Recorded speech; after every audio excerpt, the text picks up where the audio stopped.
Hey, everybody. Welcome to Open the Gates. I am your host, Matt Burke, and today we're going to be having on Mark Bolton. He's talking about his killer new project called WRITHE and PAYNE. So if you guys can give a warm welcome to Mark, that would be awesome. What up, Mark? Hey, what's up, Matt? I'm doing great, man. Thanks for having me on. Oh, for sure, man. How's the weather up there, man, over on the East Coast? It is hot. It's hot as hell. Man. And I work outdoors, so yeah, it's been pretty grueling the last couple days. Oh man. Yeah, it was pretty hot yesterday here. I would say it was like the hottest day of the year so far yesterday here. But I can't complain. I mean, I take lunch, and when I go to lunch at work, I'm in my car and I'll sit there drawing like trading cards or working on like some drawings. You know what I mean? Yeah. But damn, it was getting pretty hot out there. Yeah, it's crazy, man. I'm also looking forward to that new horror movie, Last Voyage of the Demeter. I don't know if you saw the trailer for that. It sounds familiar. You'll have to refresh me. What is it? It's based on the like kind of like the best chapter of in Dracula, about when he's coming from Eastern Europe or Wallachia, Pennsylvania, to England, Carfax Abbey, and he murders all the people on the ship. So they made a whole movie about just that voyage of the Demeter. So yeah. Now that you mentioned that, yeah, I do remember seeing that. That looks awesome. I'm actually gonna go see that in the theater, so I'm pretty excited for it. We'll see. I actually got tickets to go see it, like a free screening, like a year ago, but I just didn't act on it. But yeah, man, yeah, that's crazy. So a lot of people, know who you are. I know who you are. I was wondering maybe if you could tell us a little bit about yourself. Sure. Been in the comic industry for 17 years. Started in 2006 with my own indie book, Coney Waves. From there, I caught the attention of my hero when I was a teenager, Rob Liefeld, and I started doing some work for Rob at Image/Extreme. And from there, Rob took me over to DC to do Hawkman. Nice. And all that time, I was still working on my own stuff with a lot of the people I met from the Rob Liefeld message boards, like John Malin, Anthony George, Mike McMahon, Greg Paulson, Sean Arendt. So we had like these friendships that started like almost 20 years ago, and we're still doing books today. It is crazy.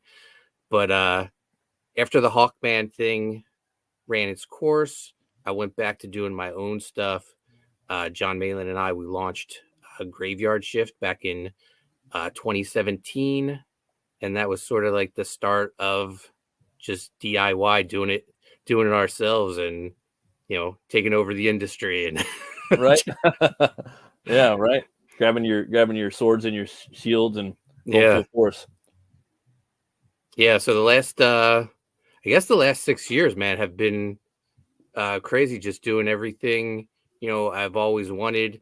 I have my own publishing company with my son. He helps me on projects, and, I'm working with some of my best friends in John Malin, Mike McMahon, Sean Arendt, Chris Graves, now on WRITHE and PAYNE. So yeah, it's been a fantastic time.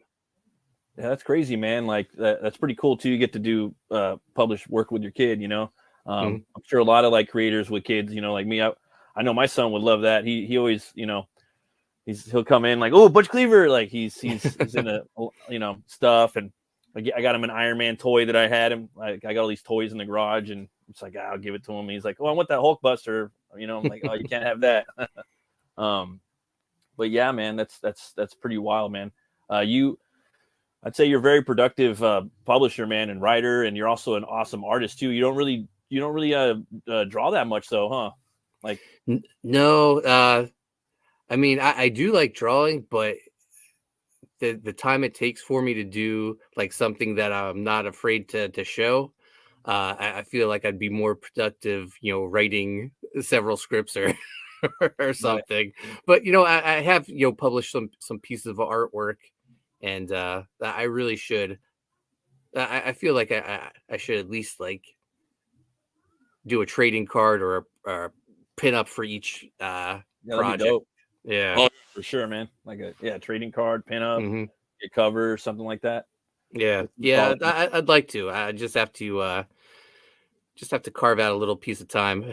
I can only imagine what your calendar looks like, man, because you got all these different properties and IPs, and you got the universe. You got U.S. Assassin, Viking Wolf, and you got WRITHE and PAYNE. Like there's just so many. Sea Dog and Kill Switch. That's a cool book too. Lots of good stuff, man. They're all fun. Some of your artistic people that you like maybe were inspired by. Do you maybe want to share with us some of those inspirations? Some of those cats? Sure. I mean, I grew up a Rob Liefeld fan. I didn't want to be a writer. I wanted to be a comic book artist. Rob was like that guy. I was like, he's not a comic book artist. He's like a superstar. He's a celebrity. Yeah. And I just thought he was the coolest. So I loved that extreme style. So I followed him, Marat Michaels, Dan Fraga, Michael Turner, Jim Lee.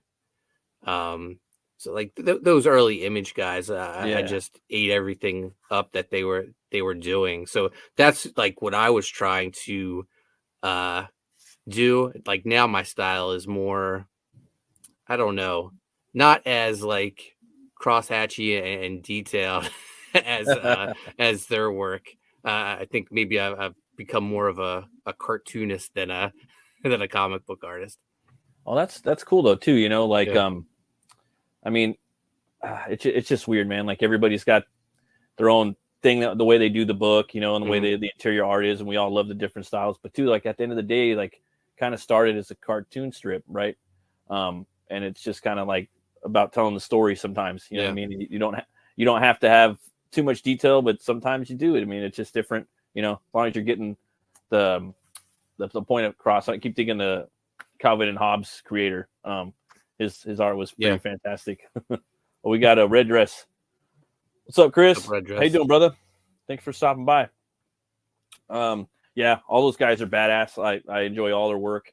I also was wondering too, as far as your written inspirations, your literary inspirations. Who are some people that really like inspired you, like coming up, and still? Is there something you'd like to share with us about?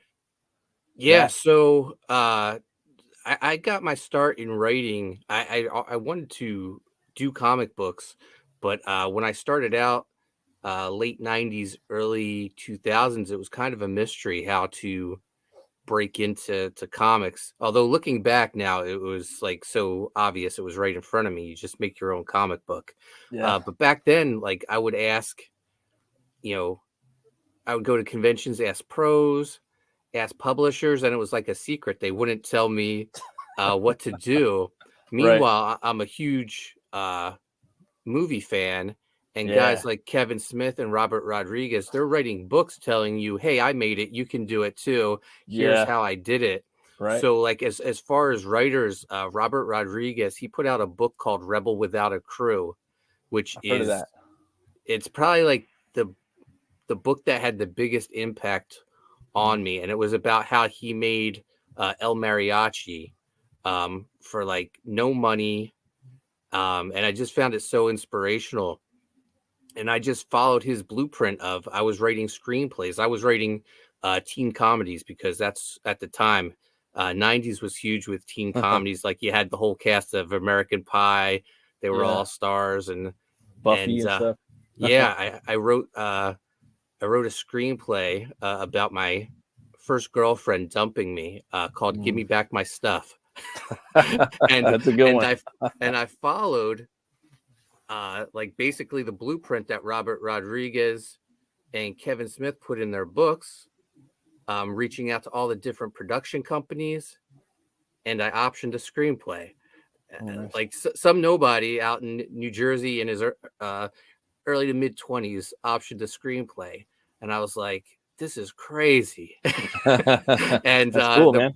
Yeah, the producer, his name was Zane Levitt. He produced a Drew Barrymore movie called Gun Crazy. He did a kids movie called Shiloh. But the thing that really like sealed the deal for me, he did the live action version of Fist of the North Star. Okay. starring Gary Daniels and Chris Penn and Vader from pro wrestling. Yeah, dude. I remember that. I never seen it though, but I was like, yeah, I'm gonna have to check that out later. But So it's one of those. yeah, he emailed me because he had like my contact information, and he was like, "Yo, what's the deal with this screenplay? It's the first script that's ever been sent to me that I laughed at, that was actually supposed to be a comedy." And when we got talking, and he wanted to option it, and he flew me out to Hollywood to stay in his he said his mansion. It was in Hollywood Hills, so I guess it's considered a Yeah. mansion, but really Right. it Right. looks no different than the house I Yeah. live in now. Yeah. But it's all about location. Right. Um, Right. and I spent a couple days out there, and it was just like a cool, like wild experience. And he had the screenplay for a couple years developing it. So many times we thought it was going to get made. Damn. Um, and it just like fell through for whatever reason. And like the re-option was about to come up, and he already told me, "Oh, I'm gonna re-up on this," and I was gonna get like some more money. So I was like excited about that because I believed in him. I thought he was Yeah. gonna like he like believed in my vision, and I believed that he was gonna do it. And like the option was coming up. It passed. I hadn't heard from him, and then Oh his shit. business partner called me up and said, "Hey, have you heard uh Zane lately?" And I was like, Oh, "No, I'm just waiting for that re-option to come up." right. And she goes, "Oh yeah, that's not gonna happen." He ran off ran off Oh, damn. with like her money. And that was the rights went back to me, but like the movie never happened. At one point I was developing it into like a graphic novel with Mhm. one of my friends, but it was such a that was like such a big part of my life for like 2 years. That movie, I think I rewrote it maybe like 20 times based off like feedback we were getting. And just like it was soul crushing when it didn't happen. And I was like, what am I doing? Like the internet became more prevalent at that time, Right. and like publishers had their guidelines on how to submit. And I was like, I'm just going to go back to comics. My friends and I, we can Right. make these, and we'll Yeah. just get them to publishers. And that's when we started working on Coney Waves, and we got that with Arcana Studio. And then I started working for Arcana Studio, and that was pretty much my failure as a screenwriter, which I only got into because I couldn't figure out how to break into comics, led to me finally breaking into comics. Crazy, huh? Yeah. Like taking an alternate route just to kind of Uh-huh. get to the place you wanted to. Yeah. And everyone always has a different story about how they got into comics at like that point. I mean, now everybody just crowdfunds their shit, right? But Yeah. back then, there's different routes that people took to get into the industry. I always find it Yeah. fascinating. It's pretty cool, Yeah. Hey, Oh man. I wonder I always wonder, like, if crowdfunding was around back then, like would things be different for me? Because my friend and I, when we created Coney Waves, we would always say, "Oh, if we had created it 10 years earlier, we would, ride that indie wave in the early 90s that like all these like all our heroes were doing." you never really know, right? It's Yeah. always that what if. I got a question for you, man. You got a favorite metal band? So my all-time favorite band is Motley Crue. I'm a huge Nice, 80s fan. nice. So I love all those hair metal bands, but like as Yeah. far as current stuff, I really love Powerwolf. Okay. Yeah. Did I see them? Oh no, I didn't see them live. It was another band. Um. Okay. Yeah. Powerful. That's dope. Yeah. I like some of the, like, for me, I really liked Guns N' Roses and then Hmm. Motley Crue was pretty cool for that style, and Van Halen. Like for me, those are like the best out of like Yeah, the hair metal, yeah, that type of metal. Um, heard some crazy stories about them, just like the whole coming up on the Sunset Strip and all those bands playing. A uh-huh, lot of inspiration actually. Like even like my next book I'm working on, like it's set in that era in that time, Yeah. like in Hollywood. That's pretty So cool, man. it's crazy. Back in, I guess, 2012, I came up with an idea for a comic about Odin and his two sons, Thor and Loki, as a heavy metal band, Oh, and nice, nice. to do a behind the music style story about them. And I was like, well, I don't really have like the background in music, and I knew Jesse Snyder. Uh, we were MySpace friends. We had talked like on a MySpace like messenger for a while, uh, but MySpace was long gone by then. MySpace is And awesome, dude. oh, I loved I, MySpace. I I mean, know everyone's like, damn, dude, they should bring that shit back. I think so it, too. it still Right? is up. My page Yeah. is still like over there. But so I reached out to Jesse on Facebook and was like, "Hey, I have this idea. I know you have a music background. His dad's D. Snyder from Twisted Sister." Nice. And I pitched him the idea, and he was like, I pitched it to him at I told him if we could meet up at New York Comic Con. I was doing a Evangeline signing at the Image booth with Rob Liefeld, so I was like trying to like, you know, name drop and like say, hey, I'm doing these big things, you should work with me. And Jesse came by the booth and I talked to him and I pitched him my idea, and he loved it. And so we developed this story back in 2012 called at the time it was called Odin and the Gods of Rock. But Nice. you know, Jesse started giving his input and he was like, hey, can we give Odin like a nemesis? And I was like, sure. Who do you have in mind? And he was like, Jesus.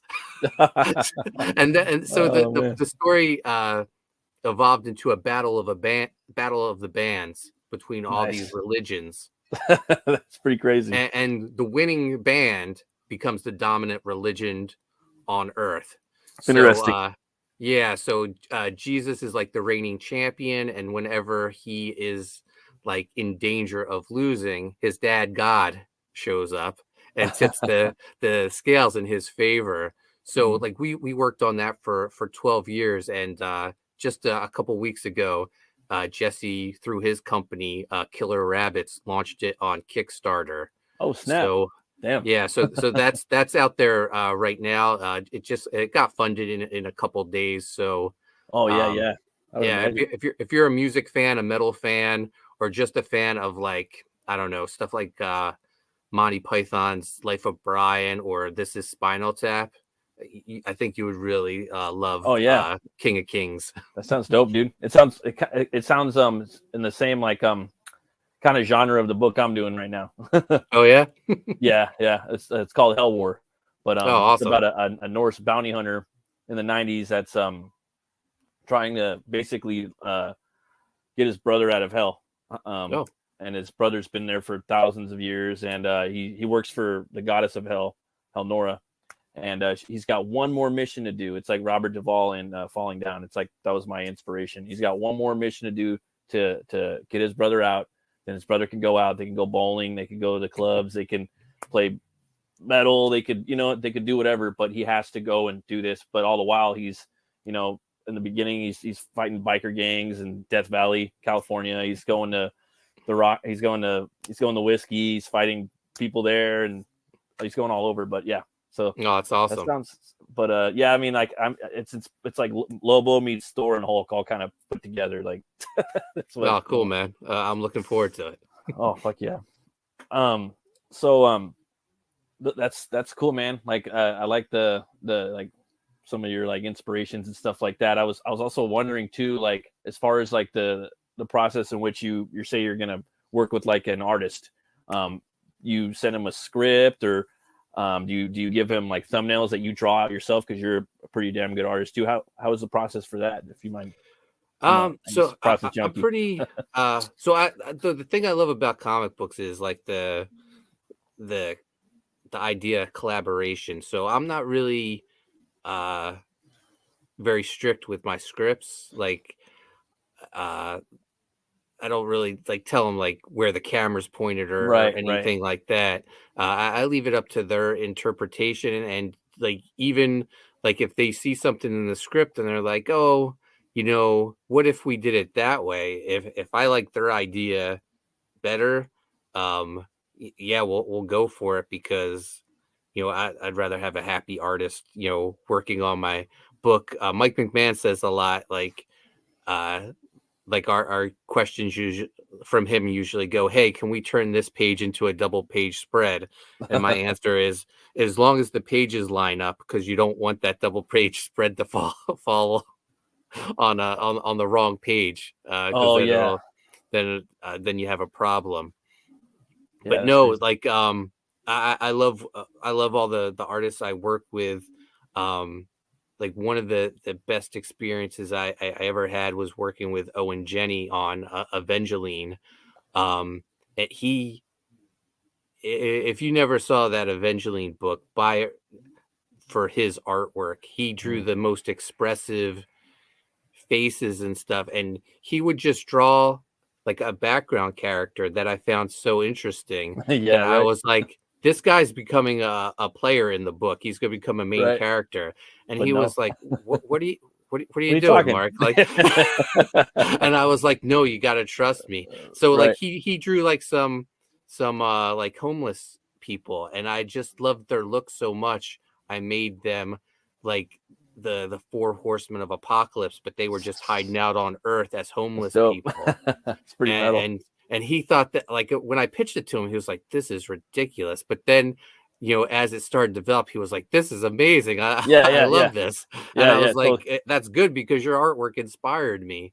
Hell yeah. um yeah, so yeah, so to get back to your question, like, I've never, unless it's an absolute shot that I see in my head that, oh, we need this, Gotta have it. Yeah, then yeah. yeah, then I'll like describe it in detail, maybe even draw like a real loose thumbnail, uh on a sheet of paper, and say, hey, this is what I had in mind. But usually the artist will take my idea and make it way better. That's cool, man. That's fucking awesome. And like, you're a good artist too, so you're like, I gotta, I have that right there. That's really cool, man. Well, Yeah. another one of your. Oh, I'm sorry. What were you gonna say? Oh, I was just gonna say, I think like having an artistic background is good, because uh I'm not the artist I want to be, but like the guys I work with are like the artists that I would like to be. So it's like, oh, I can't draw that, but they can, so I'll get Yeah. them to do it. Oh yeah, for sure, man. That's awesome. Like, and one of the books too. I think I mentioned it. But I'm really looking forward to is a Viking Wolf, man. Are you guys working on Viking Wolf too pretty soon or? So the script for Viking Wolf 2 is finished, and it's been finished for about a year. The Ooh, artists sick. on the first Viking Wolf were Matt Dalton and Renzo, and I'd love to have them both back. But Matt is dealing with some things, and he's not able to start the book. So Cool. I, I Okay. I couldn't imagine doing Viking Wolf Book 2 without Matt. Right. In the Right. meantime, I love working with Renzo, so Renzo's drawing Yeah. Coney Waves with me. Renzo's a But beast. people keep asking about Viking Wolf, Yeah. and I want to do more Viking Wolf.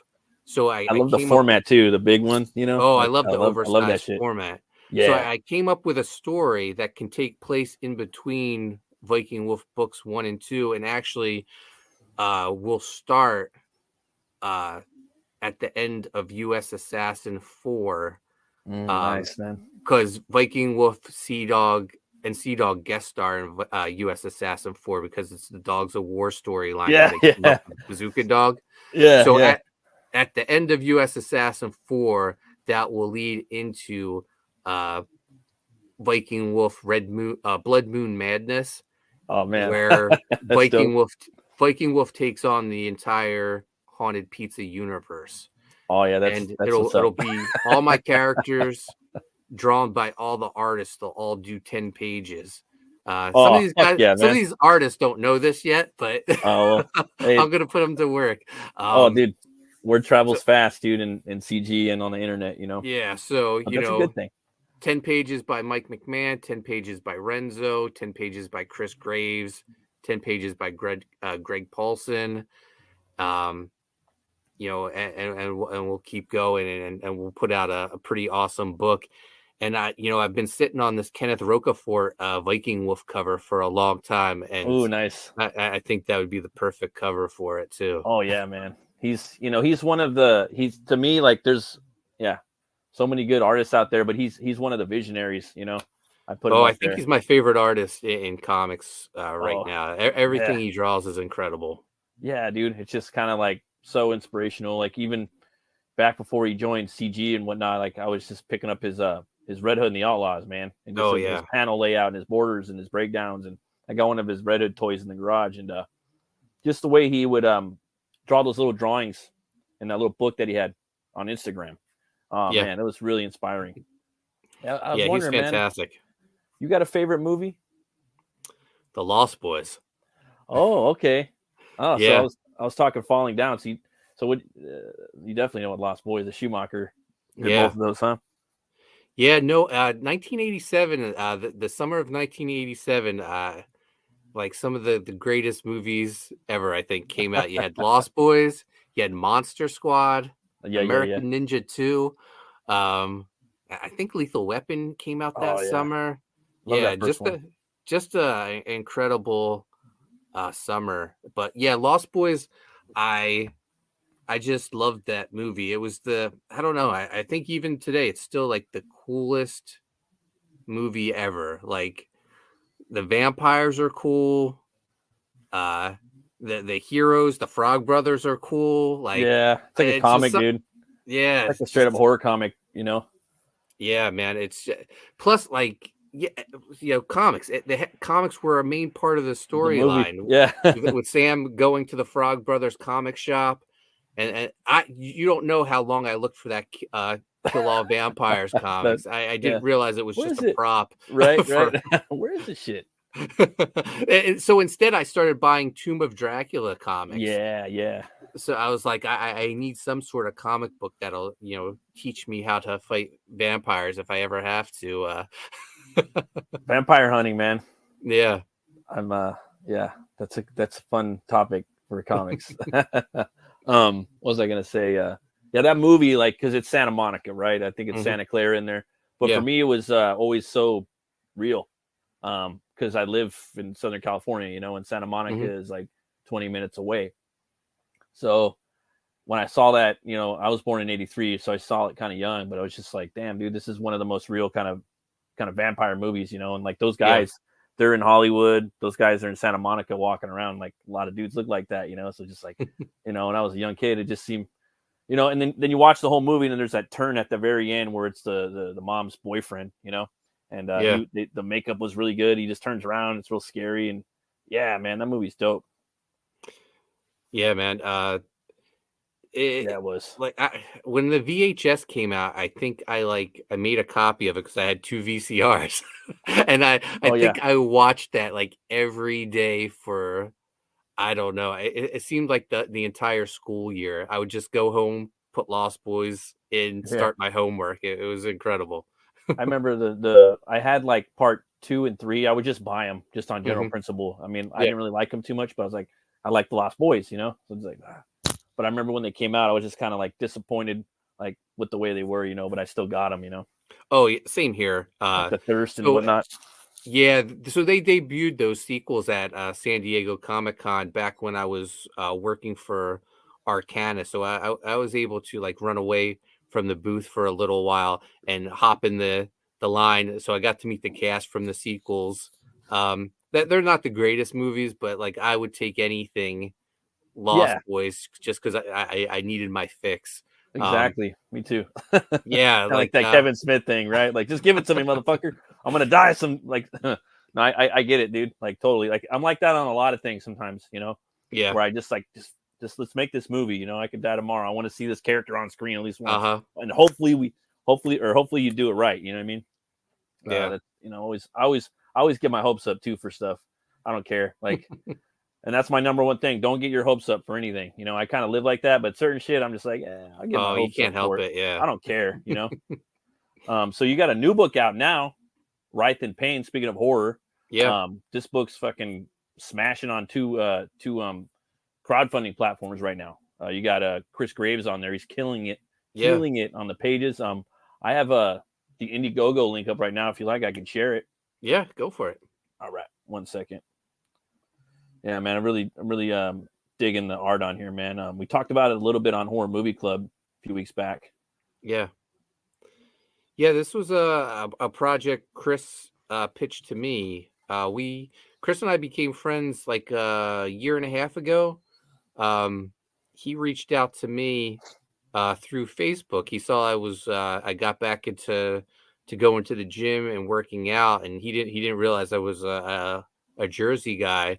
And he asked me if I wanted to like start working out with him on Sundays. At first I was like, why is this big guy like sliding into my DM? he hates when I tell this part of the story. But then I was like checking out his Facebook page, and I was like, oh, he's an artist. He's a good artist. Yeah, I'll work out with him. So we started talking.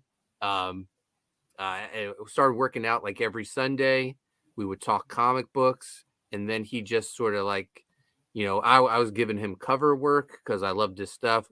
And then he was like, I have this idea I've been kicking around, but I think I need a writer for it. And I was like, oh, really? And eventually, like he didn't want it to seem like he was like using me. That was his intentions of working out, like to get me to write his book. So so finally I was just like, hey, I would be interested in writing this book. The artwork looks amazing. And so we started working on it, and I brought my ideas onto it. And it's just like, we're both big Spawn fans and 90s comic fans. And this is like everything we love in in comics. But he's just killing it on the artwork. We've had some beautiful colors by Anthony George and Dan Kemp. So I can't say enough nice things about this. I think it's like one of the nicest looking books I've done. And I worked with a ton of great artists, but like Chris is just, it's crazy. He's only started drawing like seriously for a few years, because his work is outstanding. Yeah, it's definitely like he's up there with just like all the guys that you were mentioning earlier, art wise, style wise, and skill wise, in my opinion. Fucking badass, dude. I'm just looking at all this art right here. You guys got a trailer. Is cool if I play it real quick? Yeah, go for it. Nice.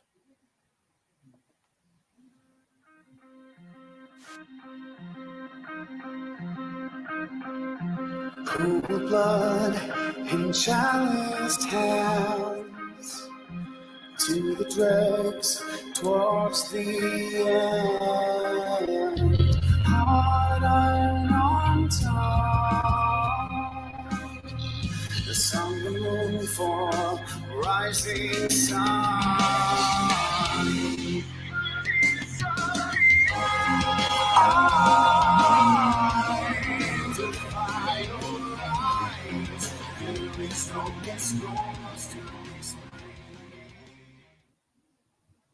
That's cool, man. Yeah, I went on like a trailer kick. I got like some editing software recently and just like made like 3 trailers like in a week span. Cool. So there's other trailers on there if you want to. Oh yeah, let's play them. Yeah. Oh yeah. Sludgy right here.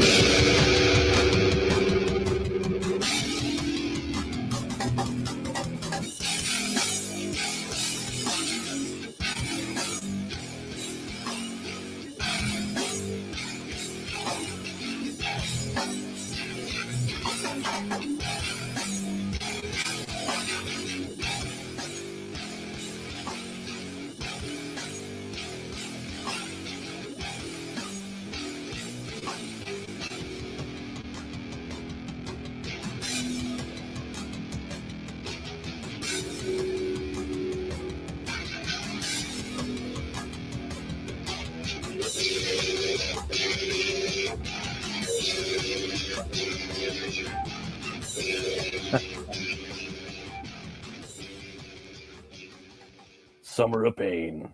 I like that.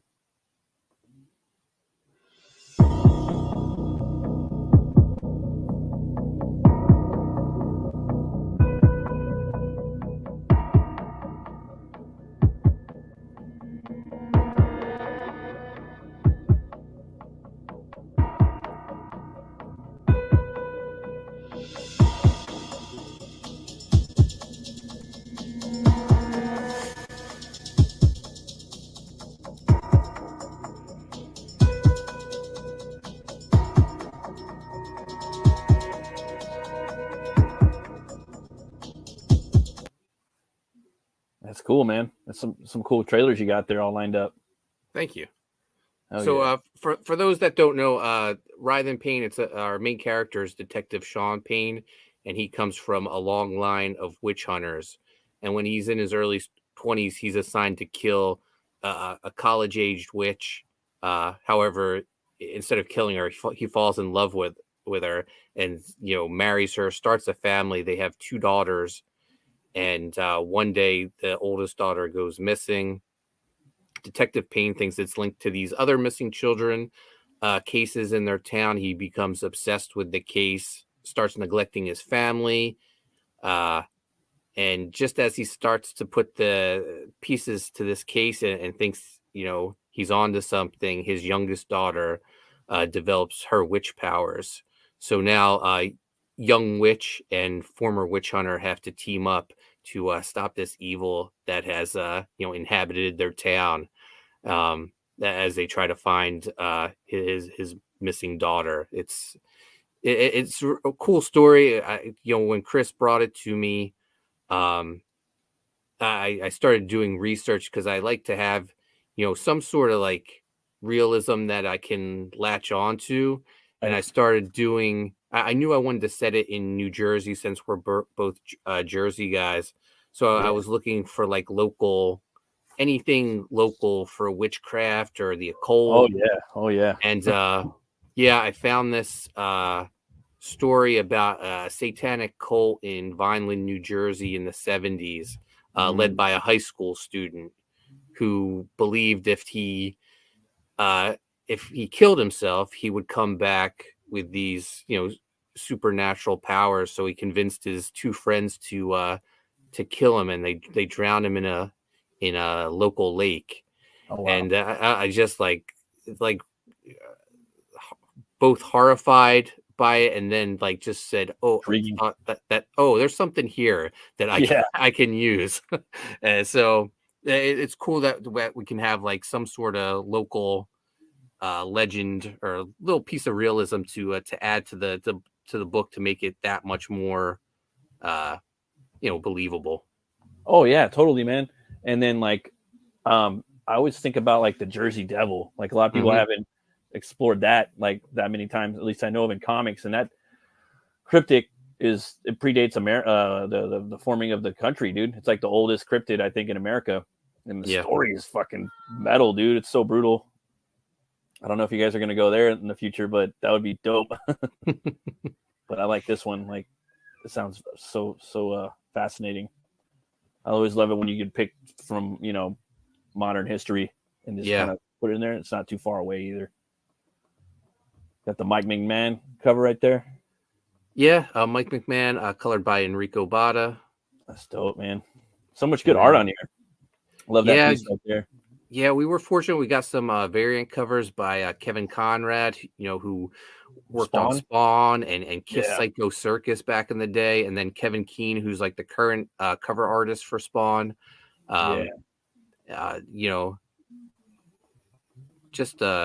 Just real fortunate. And then like these killer interiors by Chris with colors by Anthony George from Graveyard Shift. So I couldn't imagine a nicer looking book.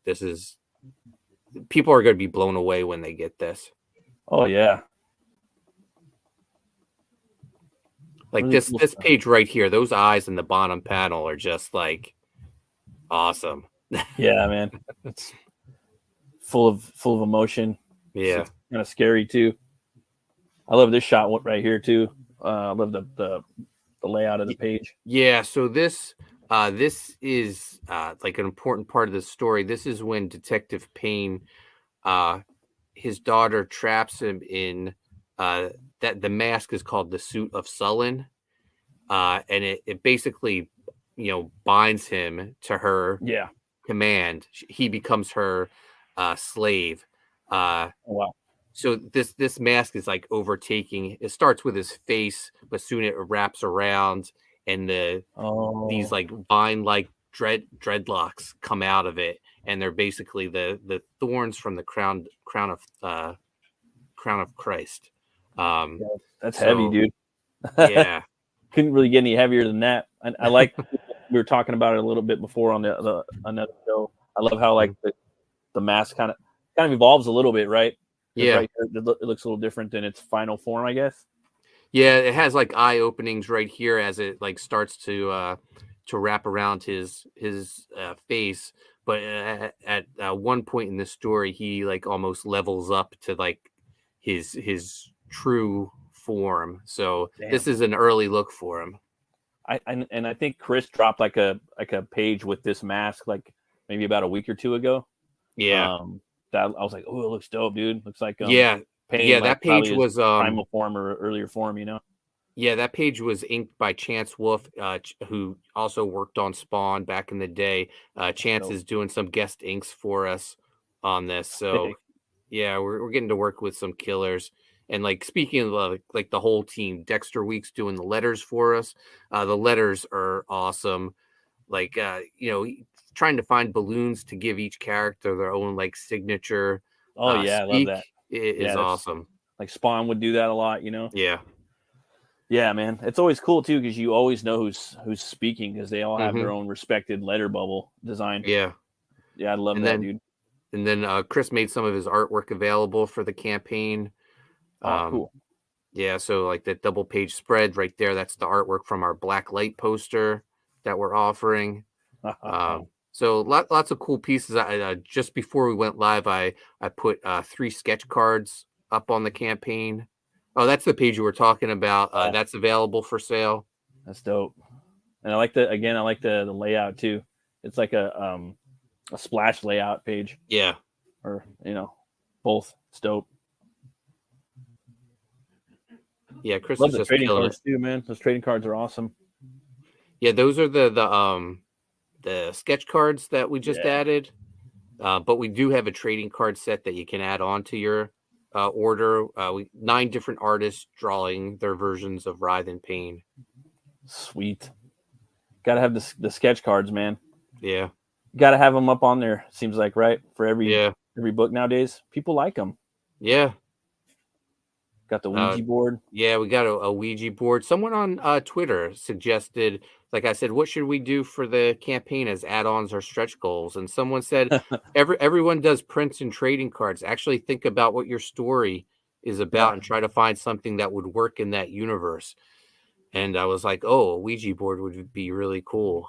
And you know what I would like to see? This is dope. It makes sense. Yeah. Yeah. Totally 100%.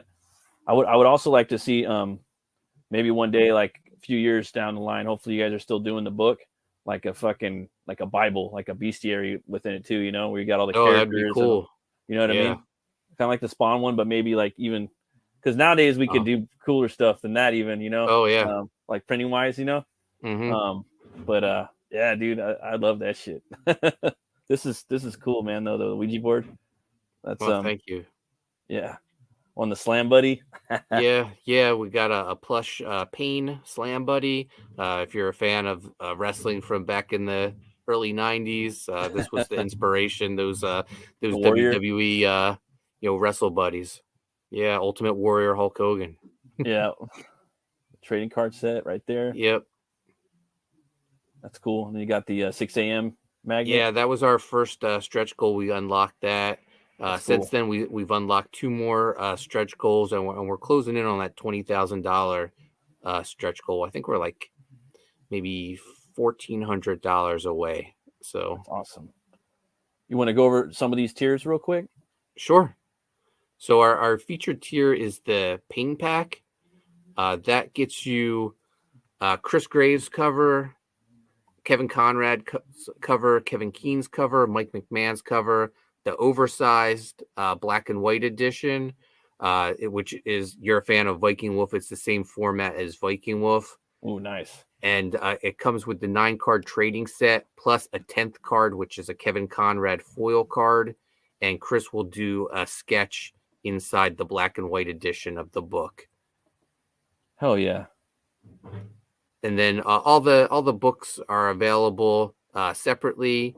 The different covers, Chris's cover, Kevin Conrad, Kevin Keen, Mike McMahon cover, all available for $25 each. Nice. And then we got the sketch cards available for $35. If you want some Yeah, if you want some original artwork, that's a great price. Yeah, and he's like, he's coming up in the scene now too. And he's a badass artist, and I don't know if these are his first sketch cards. You know what I mean? They were. Yeah, no, I actually Probably, think they are. He did some when we launched the campaign, he offered 10 11 by 17 sketches for $75 damn. because and they went in minutes. So Oh yeah. yeah, so we got the That's dope. oversized black and white edition for $40, and then you can get a combination of the black and white and cover of your choice for $60. Save $5 Oh, by okay. getting that. The different ones. Yeah. Yeah. That's cool, man. All those. Yep. And then the 4-pack of the variant covers for 100, and then the 4 regular covers, and then the oversized black and white edition for 140. Nice. And then we got a lot of original artwork still available. A trading card by Stephen Strange for 150. Nice. That awesome page of Yeah. Chris's 350. The black light poster, which is an add-on, you can get that original artwork for 400. This goes good on that on the wall in the living room, man. Just get in some Yeah. nice frame, And then that double page spread, which is pages 2 and 3 of the book, which is probably like the most shared page from the campaign so far, because that's where you get like Writhe and Pain. You together. First see them. Yeah, like gothic shot, where it's big and robust and everything's coming at you. That right there would go good over a fireplace. Oh yeah, and you get Chris's pencils for that. Oh, nice. But it comes with a linen print of Chance Wolf's inks, so you can have the inks next to the pencils when you display them. That's cool, man. You can even do like a gallery of it. Yeah, the whole section. And then we sold out of a couple pieces of artwork. Well, you heard it, folks. Get over here and get some of this cool artwork. And then also we have another Fund My Comic one. Yeah, check that out right now too. Yeah, Fund My Comic. Hats off to Luke Stone, man, for creating this site. My books have been shadow banned. Maybe. Oh yeah, dude. I might be the most shadow banned creator. Like I think my last 4 projects, they didn't get Writhe and Pain only because we put it under Chris's name. There's something with my name that they don't like me over there. So we have Fund My Comic in the Polton business no more. Yeah. I'm gonna go to Fund My Comic, dude. Like hopefully they're still around when I launch my book. That's my plan. I just they've been great, and they like actively promote Writhe and Pain, and like you get the money, like you don't have to wait till the end of the campaign. I've been getting like deposits like every couple of days or whatever. Yeah. So we wanted to do something for them, and I had the idea to do an exclusive cover for them. So Chris originally did this piece just as a promotional piece, and I was like, man, this is really good. And people really seem to love it. I think it's the head tilt on Pain. Yeah. Like it gives them that like slasher, that Jason, Michael Myers type vibe. Yeah. And I was like, I think that's the best. That should be a cover, and I think it's the best cover. Let's give it to Fund My Comic. Because they sort of like recruited us. They were asking me to come on their site and launch something. So it was like, let's do something cool for them. So we gave them this exclusive cover, and there's some other perks you can get here as well, like the trading card set in the black and white edition. But yeah, we wanted to do something special for them. And honestly, I've been blown away by the support on Fund My Comic. Like we're closing in on 100 backers for a variant cover, over $4,000. So that's cool, man. Yeah, combined we're over $18,000, closing in on 20,000. So yeah, it's been my most successful book in about a year and a half. Well, book not named Graveyard Shift in a year and a half. So yeah, I love me some Graveyard Shift too. That's dope, man. That like you could do that, and this Fun My Comic. It's only like 5 months old now, I think. So it's, Yeah. Imagine next year, or like if you do WRITHE and PAYNE 2, you know what I mean? Yeah. Once more people kind of jump over here. Yeah, you hear different creators they're starting to take notice to Fund My Comic. I think Ethan said he's going to do his Links book exclusively on Fund My Comic, so that should give the platform a lot of exposure. It needs to get hit. It needs to get like a big campaign to just break it real quick, so they can figure out all the bugs and fix it. It needs to get like a massive, you know what I'm talking, like a juggernaut campaign to break it. Yeah, I will break you, kind of like Bane, Uh-huh. And then it just has to happen, and then it'll just be even. Once that happens, dude, it's gonna open the floodgates. They're gonna know all the bugs, and then you'll get more people over here, and it'll happen.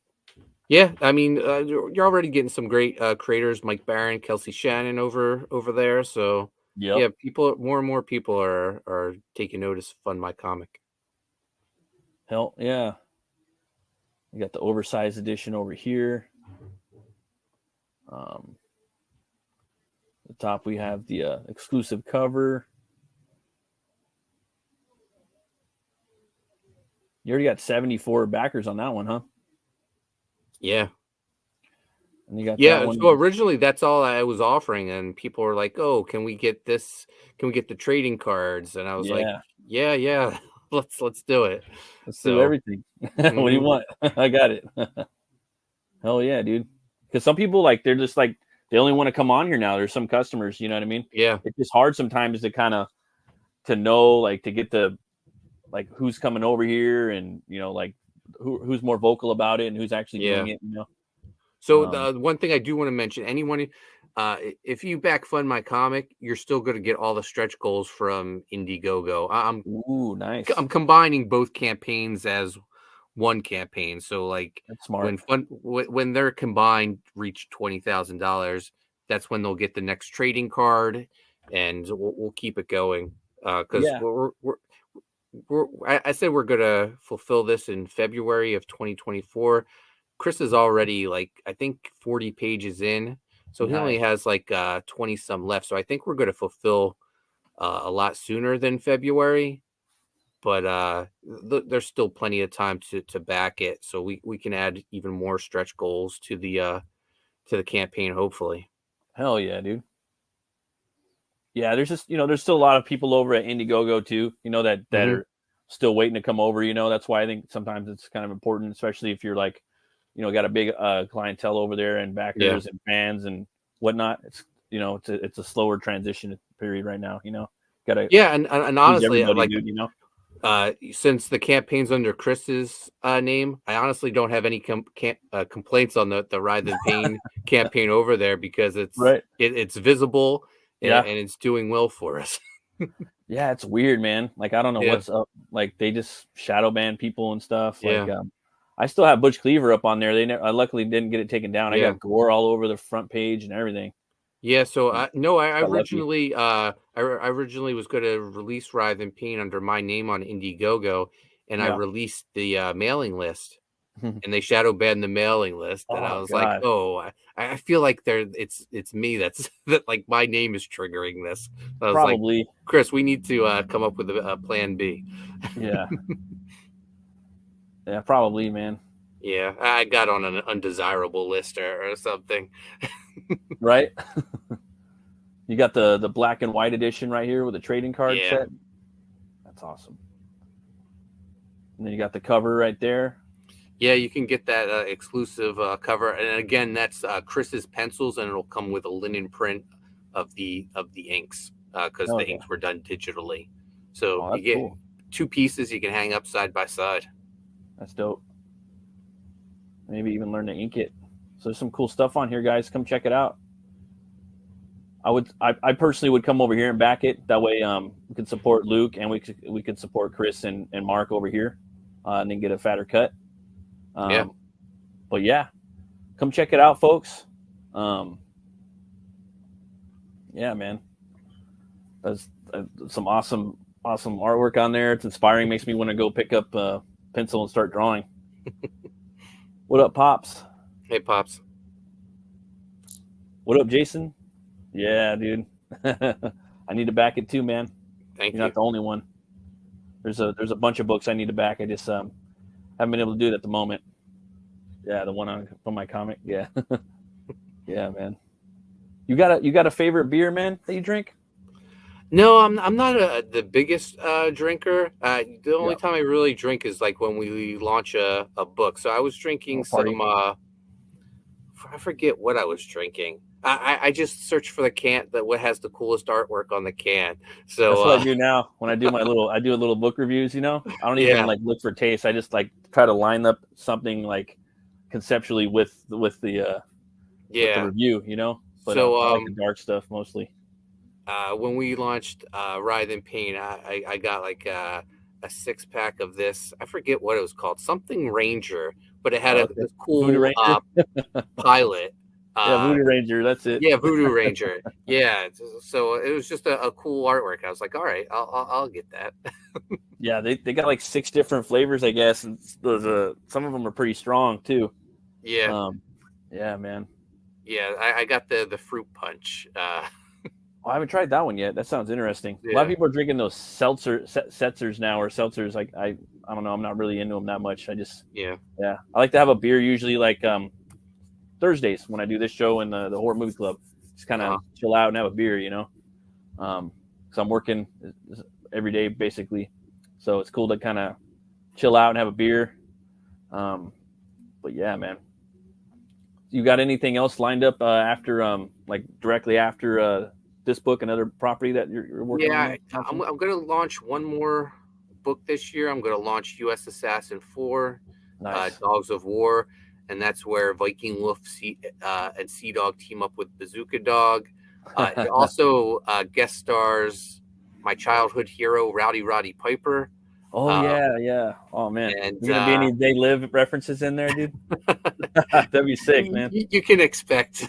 At least maybe the fight scenes with him and Louis Gossett Jr., you know, like maybe they can kind of fight in that alley. You know what I mean? All fucking 4 of them. You can expect like some. I think I've been here before. I don't know why. This place looks familiar. So we're doing U.S. Assassin 4, and then next year I'm gonna try to not do as many campaigns because I feel like maybe I was cannibalizing my own sales by doing so many campaigns. So next year, look for Universal's Initiative, which is a book John Malin and I did a decade ago that was never released. I acquired the rights to that. Fuck yeah. Then I have a Rob Liefeld cover for it. Oh, there you go. Yeah. And then hopefully, fingers crossed, the prototypes are done. Hopefully a U.S. Assassin action figure campaign. Oh, yeah. That would be sick, dude. So you're going to kind of whittle it down, maybe like doing like how many, 2 or 3 a year now or something like that? 2 to 3. I mean, ideally, if Chris could draw a WRITHE and PAYNE book a year, I would love to do a WRITHE and PAYNE book every year. Yeah. And then like it all depends like where my artists are at. Like if I could get if I could get that Viking Wolf Blood Moon Madness book out there, you know, I would do it. So like I want to keep it scaled down to like maybe no more than 3 campaigns a year. That's a solid number though. That's pretty solid too. You know what I mean? Yeah, that's a lot. That's still a lot, you know. Yeah. But it's good though, you know. I was burning myself out. I think like I did like 6 campaigns a couple of years, and I was like, what am I doing to myself? Yeah, I could see that, and you could kind of make them big launches. That's almost like every season. You know what I mean? Yeah. You got the 4 seasons, and you got the 3 books, but then kind of break them up in a little, and then they have the 2 months and stuff. That's pretty dope, man. It's amazing when John and I launched Graveyard Shift 6 years ago. You know, I remember being so nervous. I was like, "How are we going to get $5,000 to do this? What happens when we don't get that money?" Yeah, and we were funded in like 10 minutes. Then, like, honestly, my life's changed since then. Like, as far as like making comics, I can, you know, I wouldn't say I can do whatever I want, but like I can do almost like certainly whatever. Try it. Yeah, right? That ability now to try it. Yeah, that's dope. The Graveyard Shift, I mean, you guys are sitting on a fucking dope ass concept. You know what I mean? Yeah, no. You know, I it kind remember of like sells itself. when we launched that, someone said, "Oh, that's what Universal should have did with their Universal Monsters relaunch, like Yeah, an updated version of it." yeah, And definitely. yeah, I mean that was my inspiration for Graveyard Shift, Universal Monsters, but as a superhero team. My idea was as like the Justice League, but when I pitched it to John, John was like, X-Men, right?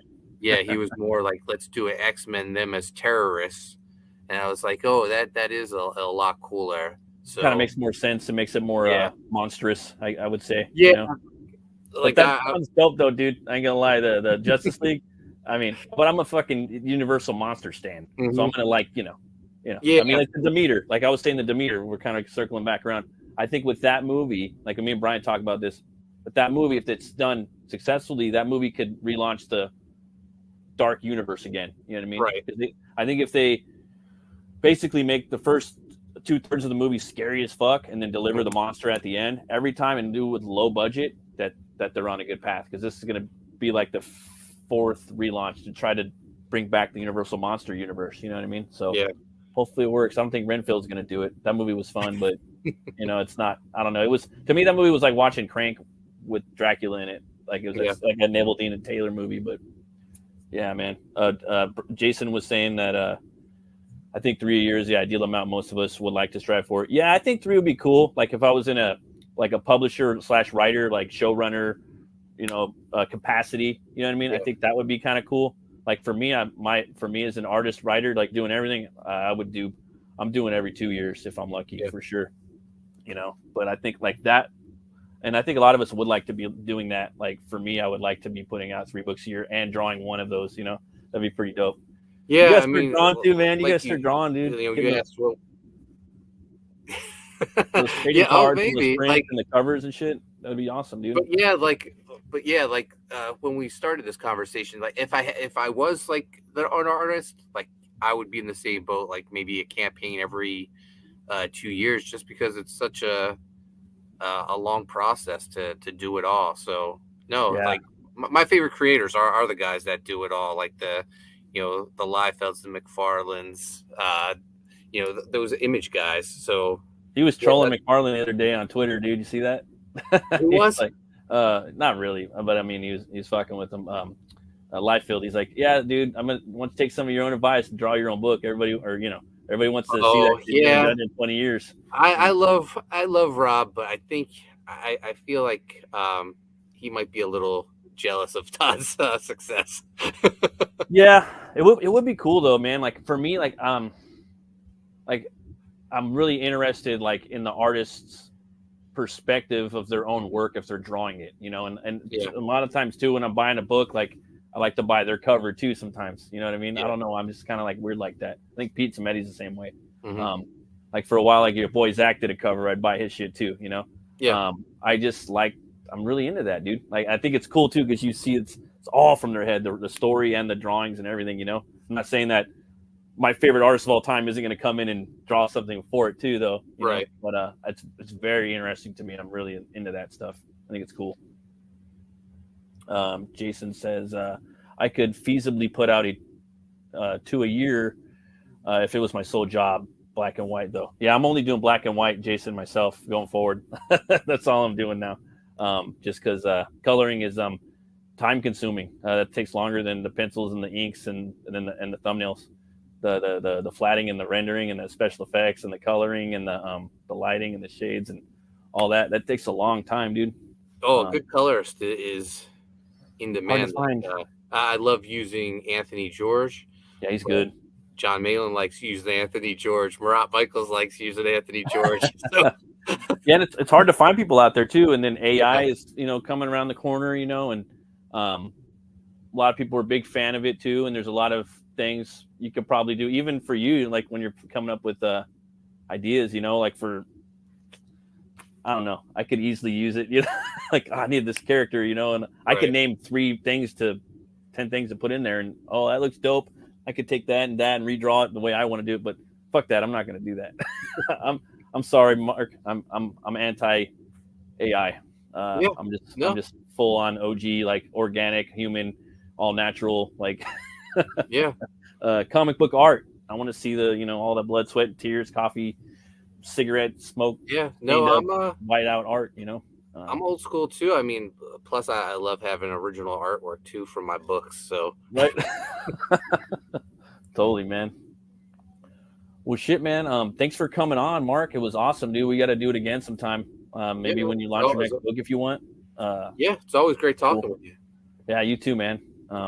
Thanks a bunch, and thanks everybody that came over and watched the show. I really appreciate it.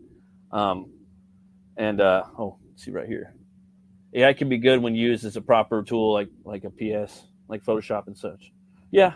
But I'm just totally like anti still. But I understand. Have a great one, y'all. You too, man. Thanks, Jason, for stopping by. Thanks to everybody else, Chris, everybody else that's stopped by and who's going to be catching the replay. And always remember, folks, to be bold, be brave, and roll the bones to know your role. I'll see you guys later. Bye-bye.